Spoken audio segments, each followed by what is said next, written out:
Bismillahirrahmanirrahim. Assalamu alaikum students. It's our chemistry class. We are doing unit number 1, that is fundamentals of chemistry. Today it is our 10th lecture dated April 16, 2021. In today's lecture we will do some calculations related to mole.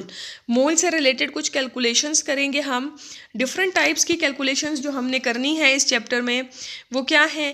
First हम mess to mole calculations करेंगे. आपको mess दिया गया होगा और आपने देखना होगा कि उस स्पेसिफिक मैस में कितने नंबर ऑफ मोल्स प्रेजेंट हैं. सेकेंड हम मोल टू मैस कैलकुलेशन करेंगे. मोल टू मैस कैलकुलेशन में आपको नंबर ऑफ मोल्स दिए गए होंगे और आपने उसका मैस कैलकुलेट करना होगा. नंबर 3 कि आपके पास mole to number of particles, number of moles को आपने नंबर ऑफ पार्टिकल्स में कन्वर्ट करना होगा कि आपके पास जो नंबर ऑफ मोल्स हैं उसमें कितने स्पेसिफिक नंबर ऑफ पार्टिकल्स हैं. 1 मोल में तो 6.022 इंटू 10⁻23 पार्टिकल्स होते हैं, लेकिन अगर नंबर ऑफ मोल्स ज़्यादा हो जाते हैं तो उसमें कितने नंबर ऑफ पार्टिकल्स होंगे ये कैलकुलेशंस करेंगे हम. और नंबर 4 पे हम नंबर ऑफ पार्टिकल्स को देखेंगे कि उसमें कितने नंबर ऑफ मोल्स हैं. स्पेसिफिक नंबर ऑफ पार्टिकल्स हैं तो उनमें कितने नंबर ऑफ मोल्स हैं. तो सबसे पहले हम फर्स्ट कैलकुलेशंस की तरफ जाएंगे, mass to mole calculations. Mass to mole calculations में आपको मैस दिया गया होगा और आपने उससे मोल कैलकुलेट करने होंगे. सो हम ये एग्जांपल देखेंगे. How many moles of each of the following substances are present in a balloon filled with 5 gram of hydrogen, a block of ice that weighs 100 gram. So ये कैलकुलेशंस करने के लिए आपको कुछ स्टेप्स फॉलो करने होंगे. The first step is to read carefully the question. Question को आपने केयरफुली पढ़ना है और आपने देखना है, रीड आउट करना है और आपने देखना है कि उसमें आपको क्या चीज़ गिवन है और क्या आपने कैलकुलेट करनी है. ठीक है, तो अगर हम इस क्वेश्चन को देखें तो इसमें हमें स्टार्ट में ही बता दिया है कि how many moles of each of the following substances are present. How many moles यानी कि आपने नंबर ऑफ मोल्स कैलकुलेट करने हैं. नंबर ऑफ मोल्स आपको पता नहीं है, you have to find number of moles. ठीक है, नंबर ऑफ मोल्स आपने फाइंड आउट करने हैं और आपको गिवन क्या है, कौन सी क्वांटिटी आपको दी गई है. A balloon filled with 5 gram of hydrogen. Number of moles आपने किस में कैलकुलेट करने हैं, एक बलून में जिसमें 5 ग्राम ऑफ हाइड्रोजन मौजूद है, यानी कि 5 ग्राम ऑफ हाइड्रोजन में कितने नंबर ऑफ मोल्स मौजूद हैं.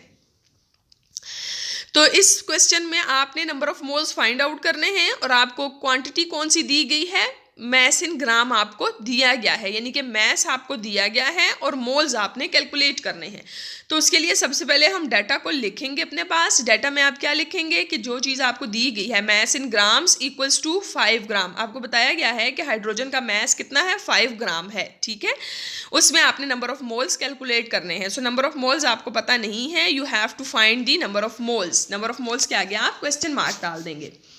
सेकेंड स्टेप है हमारा डाटा लिखने के बाद. सेकेंड स्टेप है आपने फार्मूला अप्लाई करना है. चूंकि आपने नंबर ऑफ मोल्स कैलकुलेट करने हैं, so you have to apply the formula of number of moles. Number of moles का फार्मूला क्या है, number of moles equals to mass in gram divided by molar mass. Number of moles का formula क्या है, mass in gram divided by molar mass. अब अगर हम इस फार्मूला को देखें तो इसमें हमारे पास मैस इन ग्राम तो डाटा में गिवन है, वो क्या है आपके पास, मैस इन ग्राम आपके पास, मैस इन ग्राम आपके पास कितना है, मैस इन ग्राम आपके पास 5 ग्राम है.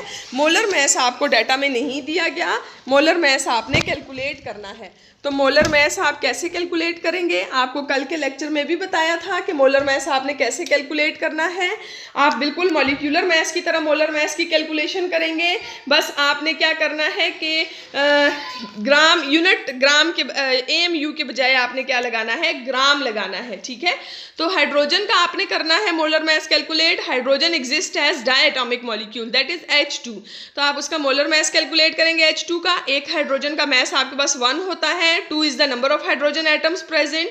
2 से मल्टीप्लाई करेंगे तो आपके पास molar mass of H2 molecule कितना आ जाएगा, 2 ग्राम. ठीक है, उसके बाद अब आप इन वैल्यूज को अप्लाई करेंगे फार्मूला में जो आपको दिया गया है. Number of moles equals to mass in gram divided by molar mass. Mass की जगह आप मैस की वैल्यू लिखेंगे दैट इज 5 और मोलर मैस की जगह आप मोलर मैस की वैल्यू लिखेंगे दैट इज 2. तो इनको डिवाइड करने से आपके पास नंबर ऑफ मोल्स आ जाएंगे. सेकंड आपके पास जो थी एग्जांपल आइस वाली, आइस क्या है आपके पास, आइस सेम होता है जैसा कि आपके पास वाटर है, सिर्फ उसकी फिजिकल स्टेट चेंज है। तो उसके लिए भी हम सबसे पहले डाटा लिखेंगे। डाटा में आपको क्या गिवन था, मैस इन ग्राम दिया गया था, that was 100 gram. Number of moles आपने फाइंड आउट करने थे, तो हम फार्मूला अप्लाई करेंगे, नंबर ऑफ मोल्स का ही फार्मूला अप्लाई होगा, mass in gram divided by molar mass. ठीक है, मैस इन ग्राम आपके पास 100 है, लेकिन मोलर मैस आपको पता नहीं है, तो आप वाटर का मोलर मैस कैलकुलेट करेंगे। Water exist as H2O molecule, formula क्या है वाटर का, H2O है। सो आपने कैलकुलेट करना है इसका molar mass of H2O equals to, hydrogen का पहले लगाएंगे, उसको 2 से मल्टीप्लाई करेंगे, फिर उसमें ऑक्सीजन का ऐड करेंगे, तो आपके पास कितना आ जाएगा, 18 ग्राम।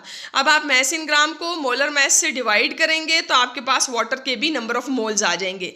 ये थी आपके पास mass to mole calculations. Second type of calculations आपके पास क्या है, मोल टू मैस कैलकुलेशंस, जिसमें आपने क्या करना होता है, नंबर ऑफ मोल्स को मैस में कन्वर्ट करना होता है।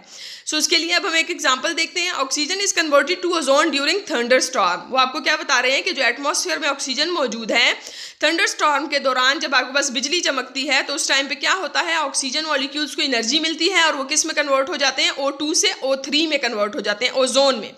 Calculate mass of ozone if 9.05 moles of ozone is formed in a storm. अब अगर हम इस क्वेश्चन को देखें, तो मैंने आपको बताया था फर्स्ट स्टेप क्या है कि आपने केयरफुली रीड आउट करना है क्वेश्चन को और देखना है कि आपको कौन सी क्वांटिटीज गिवन है और कौन सी क्वांटिटी आपने कैलकुलेट करनी है। तो यहाँ पे क्या दिया गया है, calculate mass of ozone, you have to calculate mass and number of moles are given if 9.05 moles of ozone is formed in a storm। कि अगर एक स्टॉर्म में आपके पास 9.05 मोल्स बन रहे हैं तो उसका मैस कैलकुलेट करें। तो आप डाटा लिखेंगे सबसे पहले, नंबर ऑफ मोल्स आपके पास कितने हैं, 9.05 हैं, मैस इन ग्राम आपने कैलकुलेट करना है। ठीक है, अब हम इसके लिए फार्मूला लगाएंगे, हम नंबर ऑफ मोल्स वाला ही फार्मूला लगाएंगे, लेकिन चूंकि अब हमने क्या कैलकुलेट करना है, मैस इन ग्राम कैलकुलेट करना है, तो हम इसी फार्मूला को रीअरेंज कर लेंगे, मोलर मैस को दूसरी साइड पर ले जाकर नंबर ऑफ मोल्स से मल्टीप्लाई कर देंगे। तो आपके पास फार्मूला क्या बन जाएगा, mass in gram equals to number of moles multiply by molar mass. अब आपके पास फॉर्मूला के लिए मैस इन ग्राम कैलकुलेट करने के लिए नंबर ऑफ मोल्स तो डाटा में गिवन है, लेकिन ओजोन का मोलर मैस गिवन नहीं है। सो आप molar mass of ozone calculate करेंगे। मोलर मैस ऑफ ओजोन कैसे कैलकुलेट करेंगे, ऑक्सीजन 16 और उसको 3 से मल्टीप्लाई कर देंगे, तो आपके पास 48 ग्राम ओजोन का मैस आ जाएगा।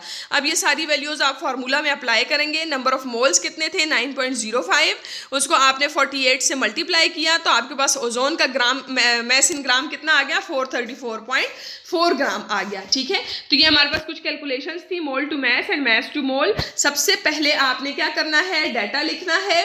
डाटा लिखने के बाद आप क्या करेंगे, फार्मूला अप्लाई करेंगे। अगर आपके पास सेम फार्मूला अप्लाई हो रहा है तो ठीक है, अगर वही फार्मूला अप्लाई नहीं होता, उसमें कुछ अरेंजमेंट की ज़रूरत है, तो उसको फार्मूला को रीअरेंज कर लें और उसके बाद उसमें वैल्यूज पुट करके आप उसको कैलकुलेशन कर लें। ठीक है, अच्छा जी, अब this was all about today's lecture. अब आप अपनी केमिस्ट्री की डायरी नोट कर लें कि आपने सेल्फ असेसमेंट एक्सरसाइज इन्हीं क्वेश्चन से रिलेटेड है, जो एग्जांपल्स मैंने आपको करवाई हैं, बिल्कुल इसी फार्मूला इसी पैटर्न पे आपने करना है इनको।